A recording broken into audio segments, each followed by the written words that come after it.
Admiral Jake Morrison stood on the bridge of the UES Victory, staring at the red warning lights that covered his command screen. Each light meant trouble. Each light meant the aliens had crossed into human space again without permission. "Captain." Lisa Barnes walked up to him with a datapad in her hand. Her face looked worried. "Admiral, we have 3 more violations. The Zerani Empire ships are mining asteroids near Jupiter. They're not supposed to be there." Jake took the pad and read the report. His jaw tightened. The aliens had been pushing boundaries for months now. First, they sent science ships into the outer solar system. Then they started taking minerals from asteroids that belonged to Earth. Now they were getting closer to human colonies. "How close are they to Europa Station?" Jake asked. "Less than 2 million miles, sir. The colonists are scared. They can see the alien ships from their observation decks." Jake nodded. Europa was home to 50,000 humans. It was also Earth's most important research base. The thought of alien warships so close to his people made his blood boil. On Earth, President Helen Carter sat in the emergency meeting room deep under the White House. The room had no windows. Heavy concrete walls kept it safe from attacks. Around the table sat her most trusted advisors. General Paul Hughes opened a folder and spread photos across the table. The pictures showed large alien ships with strange designs. They looked like metal spiders with too many legs. "These are not science ships," Paul said. "Our intelligence shows they have weapons. Big weapons. They've been mapping our defense systems for 3 months." President Carter picked up one of the photos. The alien ship in the picture was massive. It could probably carry 1,000 soldiers. "What do they want?" "Everything," said Dr. Amanda Wells from the Mars Colonial Authority. She had flown in from Mars just for this meeting. Her red hair was messy from the long trip. "They destroyed one of our research probes yesterday, said it was interfering with their work. But we were there first. We've been studying that area for 5 years." The president put down the photo. "Where exactly did this happen?" "Near Jupiter's 4th moon. The probe was looking for ice deposits. It cost us $20 million and 2 years of work."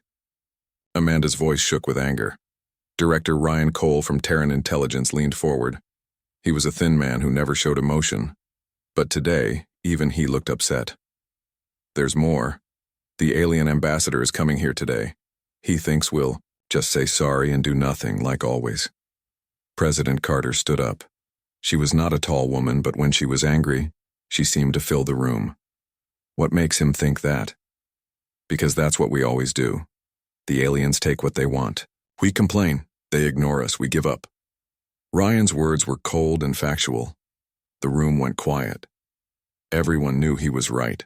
For years, Earth had tried to be peaceful with the galactic empires. The aliens were stronger. They had bigger fleets. They controlled hundreds of worlds. Earth was just one small planet with a few colonies. But something was different today. President Carter could feel it. Her people were tired of being pushed around. 2 hours later, Ambassador Zexathul arrived at the orbital station above Earth. He was tall and thin with gray skin and 4 arms. His species, the Zerani, controlled a huge empire. They had conquered over 300 other alien races in the past 1,000 years. Zexathul walked into the meeting room like he owned it. He didn't bow or shake hands. He just stood there and waited for the humans to speak first. Director Ryan Cole sat across from him. Ryan had dealt with aliens for 10 years. He knew their tricks. He knew they thought humans were weak and stupid. "Ambassador," Ryan said calmly, "we need to discuss your empire's recent activities in our space." Zexathul made a sound that might have been laughter. "Activities? We are conducting important scientific research. Your primitive species should be honored that we show interest in your system." Ryan placed a thick folder on the table. Inside were hundreds of photos and sensor readings, all proof of what the aliens had really been doing. "This is not science," Ryan said. "These are military reconnaissance missions. You're studying our defenses. You're stealing our resources. You're threatening our people." The alien ambassador opened the folder with 2 of his hands while the other 2 stayed folded. He looked at the evidence for a few minutes. Then he closed the folder and pushed it back across the table. "Even if this were true, what would you do about it? Your entire fleet has maybe 50 ships. We have thousands. Your technology is centuries behind ours. Your people have never won a real war against a galactic power. Ryan felt his heart beat faster, but his face stayed calm. Are you threatening us? I am stating facts. Humans are a young species. You have much to learn about your place in the galaxy. Perhaps it is time for you to accept guidance from your betters. The words hit Ryan like a punch. He had expected arrogance, but this was different. The alien wasn't just dismissing human complaints. He was talking about conquest. Ryan stood up slowly. This meeting is over. Zexthul tilted his head. I hope your leaders will be more reasonable than you. After the alien left, Ryan called President Carter immediately. Ma'am, we have a problem. They're not just testing our defenses, they're planning to invade. President Carter was quiet for a long moment. Through her office window, she could see the lights of Washington, D.C. Millions of people lived their lives down there.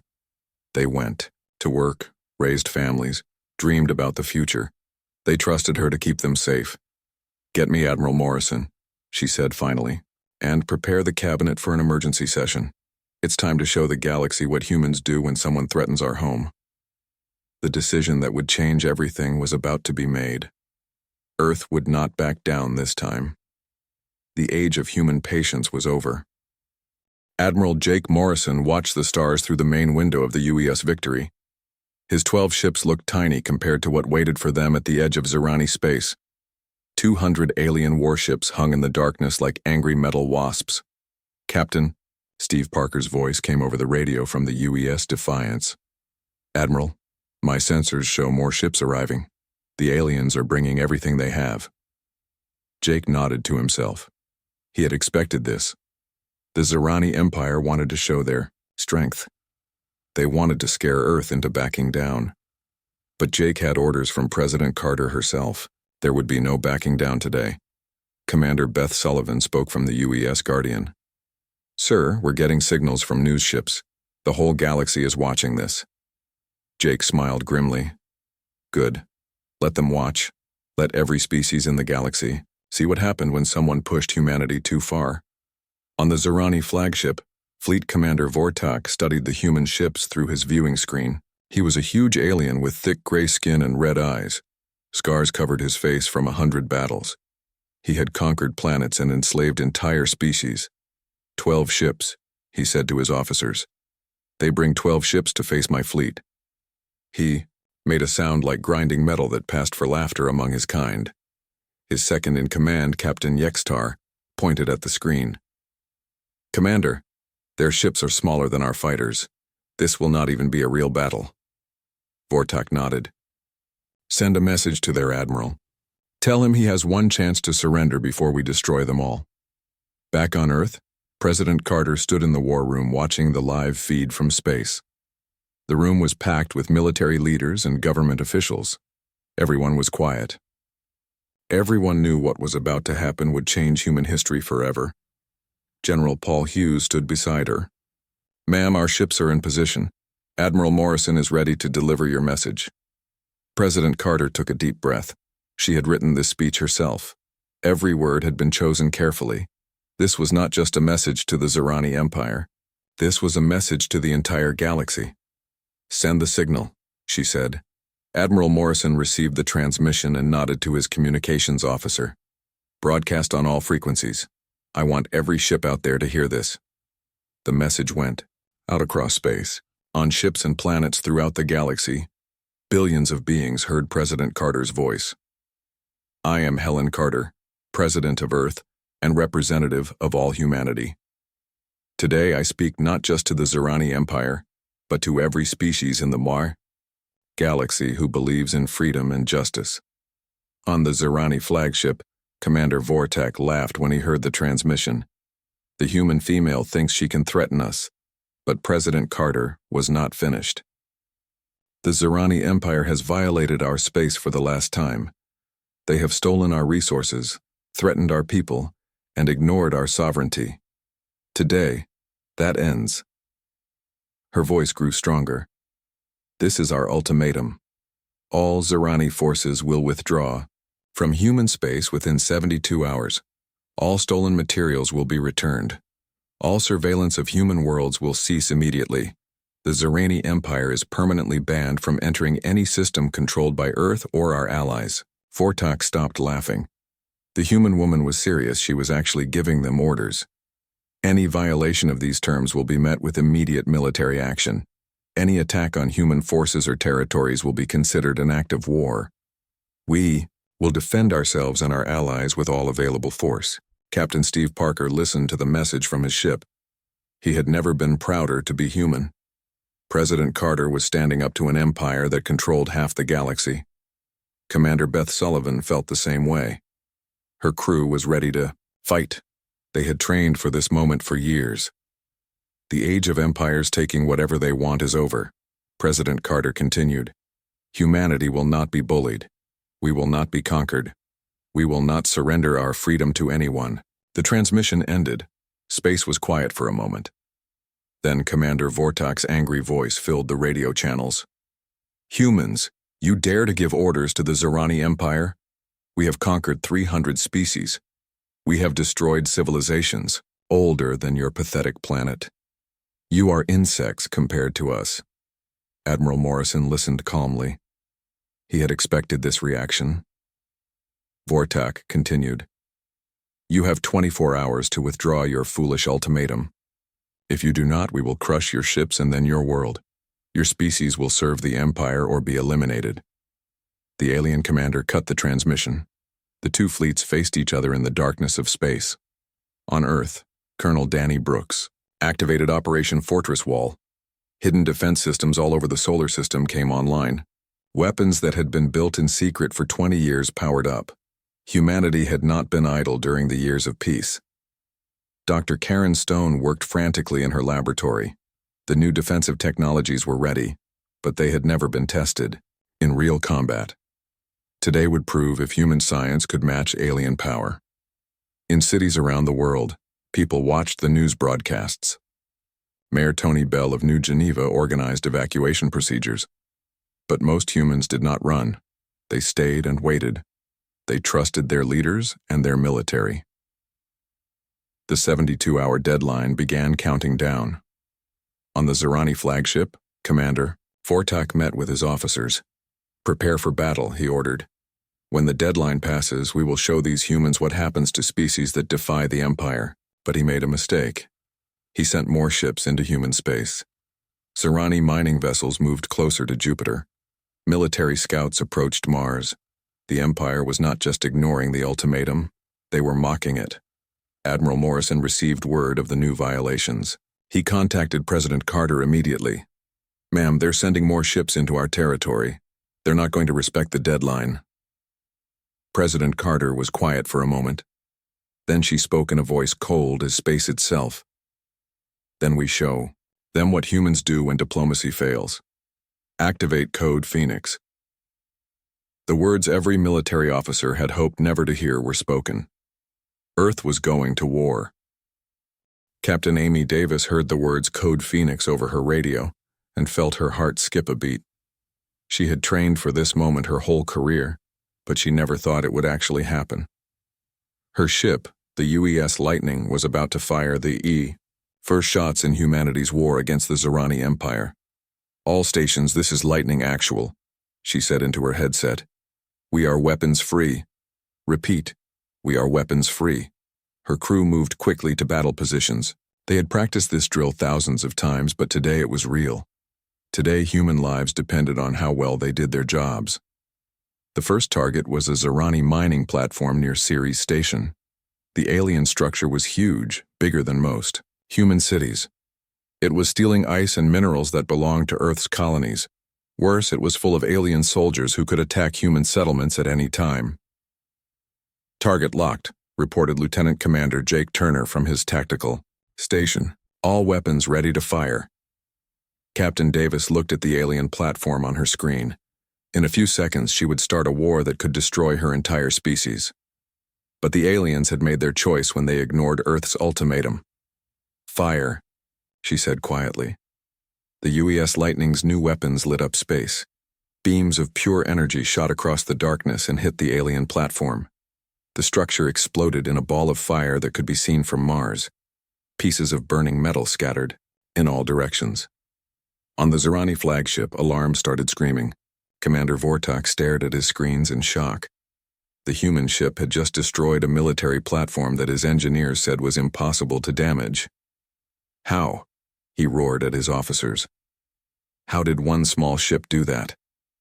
Captain Yextar checked his instruments 3 times before answering. Commander, their weapons are unlike anything we have seen. The energy output is beyond our calculations. Vortok's red eyes burned with anger. Impossible. Humans are primitives. Their technology is centuries behind ours. But the evidence was right there on his screens. The mining platform was gone. 200 Zerani soldiers were dead, and more human ships were moving to attack positions. Near Jupiter, Commander Lisa Hart led a squadron of 6 human destroyers against a Zerani patrol fleet. The aliens had 20 ships to her 6, but Lisa was not worried. Earth scientists had spent decades preparing for this fight. Remember your training, she told her captains over the radio. Stay together, hit hard, and keep moving. The Zerani ships moved to attack formation. They were built like flying fortresses with thick armor and huge guns. They had conquered hundreds of worlds with these ships. They expected to crush the humans easily. They were wrong. The human destroyers moved like dancers in space. They were faster than the alien ships and much more precise. When the Zerani fired their massive cannons, the humans were already somewhere else. But when the humans fired back, every shot hit its target. Their weapons were smaller but incredibly accurate. They found weak spots in alien armor that the Zerani did not even know existed. In 10 minutes, all 20 alien ships were destroyed. Commander Hart's squadron had not lost a single vessel. The news of the human victory spread across space faster than light. On alien worlds throughout the galaxy, species that had been conquered by the Zerani watched in amazement. The mighty empire was being beaten by a species they had never heard of. On Europa, Colonel Sarah Mitchell prepared her Marines for ground combat. Zerani troop ships were heading for the moon, planning to capture the human research stations. Sarah's job was to stop them. Listen up, she told her soldiers. The aliens think they can walk onto our worlds and take whatever they want. Today we show them they're wrong. Her Marines wore new combat suits that made them stronger and faster than any normal human. The suits had been developed in secret, on Earth's hidden military bases. Like many human technologies, the aliens had no idea they existed. The first Zerani landing ships touched down near the main research facility. Alien soldiers poured out, expecting to face scared scientists and weak security guards. Instead, they met Sarah's Marines. The battle was over in less than an hour. The alien soldiers were bigger and stronger than humans, but they were not smarter. They were used to fighting primitives with simple weapons. Sarah's Marines fought like ghosts, appearing from nowhere to strike and then vanishing again. General Paul Hughes watched the reports coming in from all across the solar system. Every human unit was winning. Every alien attack was being stopped. The impossible was happening. "Sir," his aide said, "we're getting messages from other species. The Altani Republic wants to know if we need help. The Kalari Confederacy is offering to share intelligence about Zerani fleet movements." Paul smiled for the first time in weeks. "Send them our thanks. Tell them we appreciate their support." The aide looked confused. "Are we going to accept their help?" "Not yet," Paul said. "But it's good to know we're not alone in this." On alien worlds, species that had been enslaved by the Zerani for centuries watched the battles on their communication screens. An observer named Kethvar from the Altani Republic sent a message to his government. "The humans are not just fighting," he reported. "They are winning.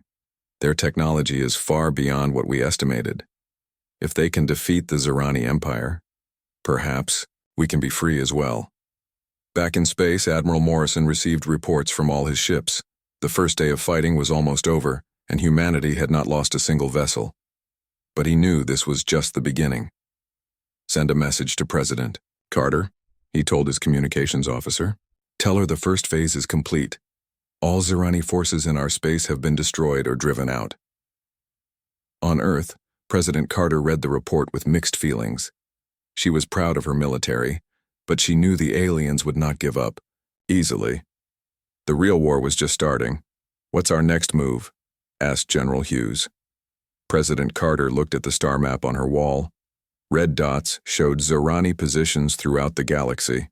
For too long, those red dots had meant fear and slavery for other species. "Now we show the galaxy that bullies can be beaten," she said. "It's time to take this fight to them." Fleet Commander Vortak stood in his command center, staring at reports he could not believe. In 3 days, the humans had destroyed 50 Zerani ships and freed 6 star systems. Species that had served the Empire for centuries were refusing to fight. "Send word to all vassal worlds," he ordered his officers. "Every species under our control must send ships to destroy the humans. Anyone who refuses will be punished." Captain Yexitar looked uncomfortable. "Commander, we have a problem. The Altani Republic has closed their borders to our ships. The Kalari Confederacy is actively helping the humans. Even our own supply worlds are asking questions." Vortak slammed his fist on the table. "Cowards. We gave them protection for hundreds of years, and this is how they repay us?" But across the galaxy, the story was different. On Altani Prime, Commander Bethara met with Captain Eric Stone of the UES Vanguard. The meeting took place in secret, far from Zerani spies. "Your species has done something incredible," Bethara said. Her people look like tall, thin humans with blue skin and silver eyes. "For 300 years, we have lived under Zerani rule. We thought freedom was impossible." Captain Stone nodded. "We're not fighting just for Earth. We're fighting for everyone who wants to be free." Bethara showed him a star map. "These systems have Zerani supply bases. If we attack them together, we can cut off their reinforcements." Meanwhile, on the Kalari homeworld, War Chief Dexmal gathered his strongest warriors. The Kalari were a proud species that looked like giant bears with intelligent eyes. They had never forgotten their defeat by the Zerani Empire decades ago. "The humans have shown us that the Empire can be beaten," Dexmal told his warriors. "They fight not for conquest, but for freedom. Such warriors deserve our respect and our help." His second in command, a scarred veteran named Koltar, growled, "Agreement. Our ships are ready, War Chief. Where do we strike?" On Earth, Dr. Angela Foster worked day and night with alien scientists who had secretly traveled to human space. Her laboratory was full of beings from different worlds, all working together to develop new technologies. "The Zerani rely on fear," explained a small mouse-like scientist from the vegan systems. "Their weapons are designed to terrorize, not to fight efficient battles." Dr. Foster nodded as she studied alien technology. "We can use that against them. Our weapons are built for precision and effectiveness." President Carter addressed the Galactic Council through a quantum communication link. The council chamber was filled with representatives from hundreds of species. Many had never seen a human before. "Fellow beings," she began, "Earth did not choose this war.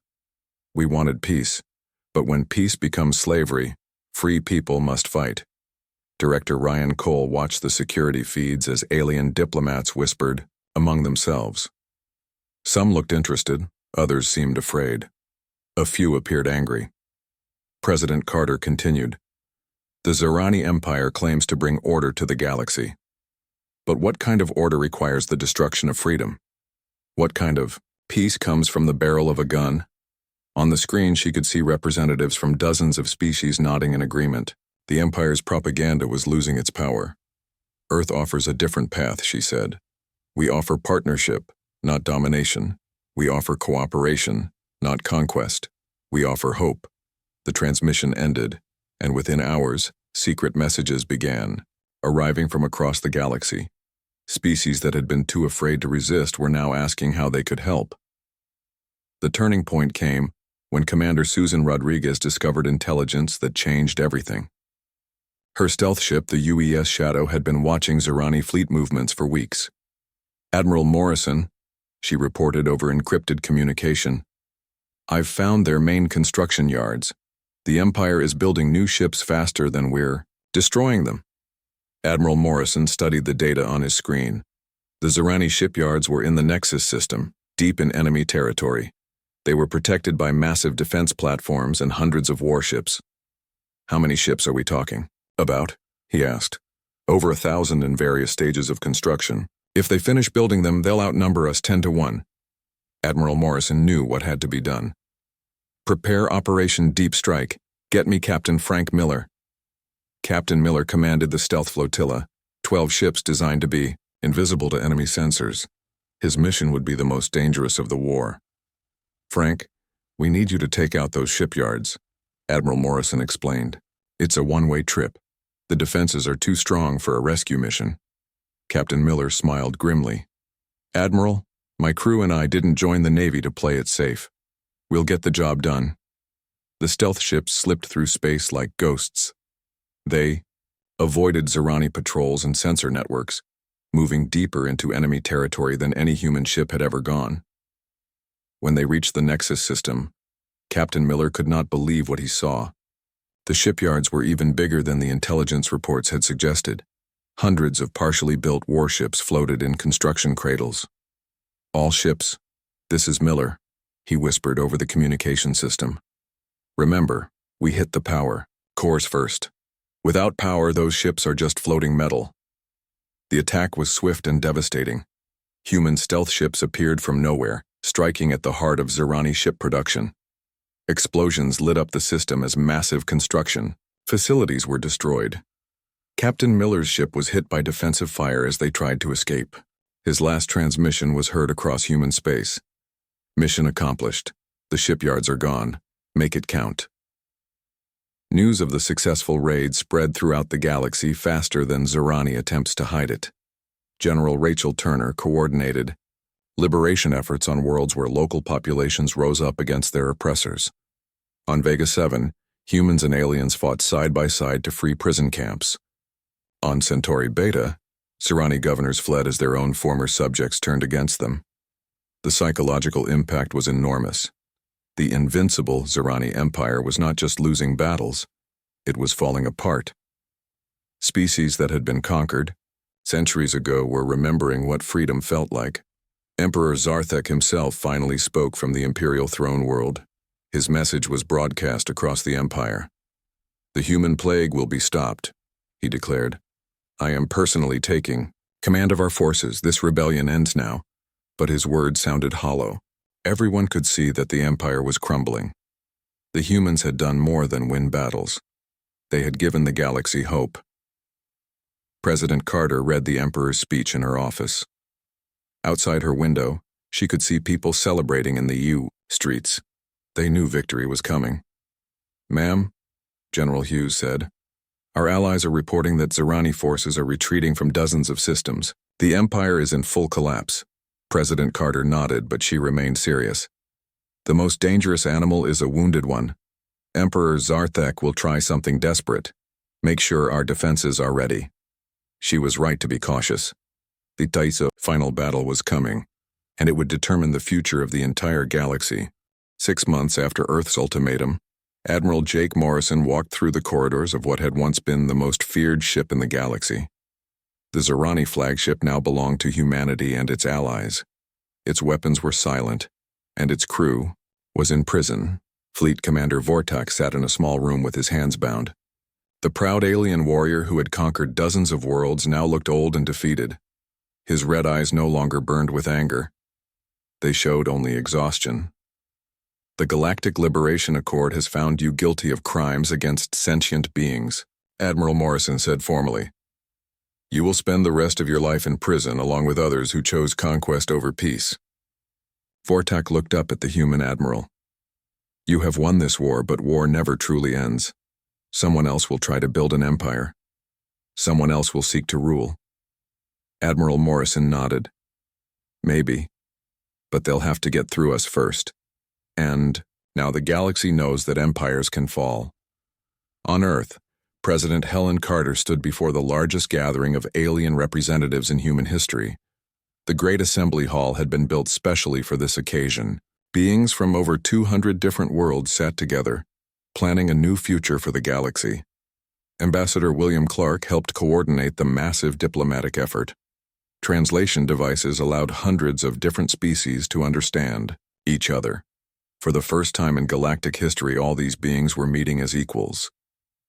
Today we establish the Galactic Liberation Accord, President Carter announced. This is not a government. This is not an empire. This is a promise. A promise that no species will stand alone against tyranny ever again. The alien delegates listened carefully.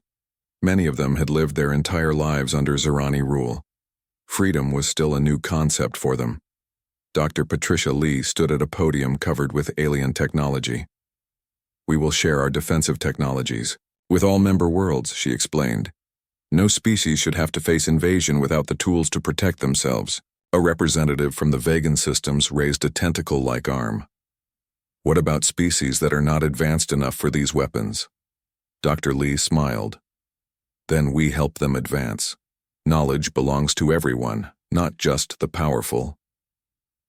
In the Zerani home system, Emperor Zarthek signed the final surrender documents. His once mighty empire now controlled only a few dozen worlds. The rest had either joined the Liberation Accord or declared independence. You understand the terms? Asked General Rachel Turner, who had been chosen to oversee the transition. No military expansion beyond your current borders.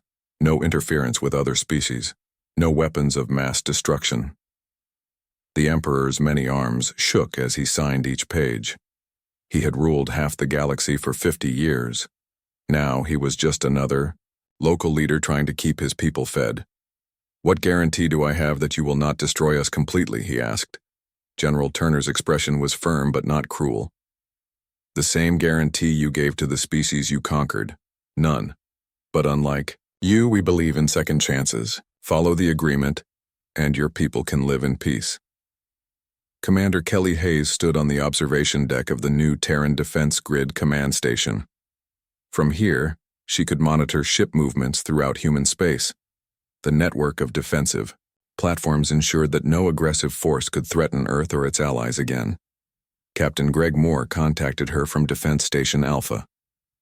Commander, we're detecting a fleet of ships approaching from the Altani Republic. They're requesting permission to enter human space. Kelly checked her screens. The ships were carrying supplies and diplomatic personnel. Permission granted. Escort them to Earth orbit. Lieutenant Colonel Nancy Price smiled as she watched the alien ships pass peacefully through human defenses. A year ago, any unknown fleet would have been considered a threat. Now, ships from allied worlds visited human space every day. The transformation of the galaxy had been remarkable. Trade routes that had been controlled by the Zerani Empire were now open to everyone. Scientific knowledge flowed freely between worlds.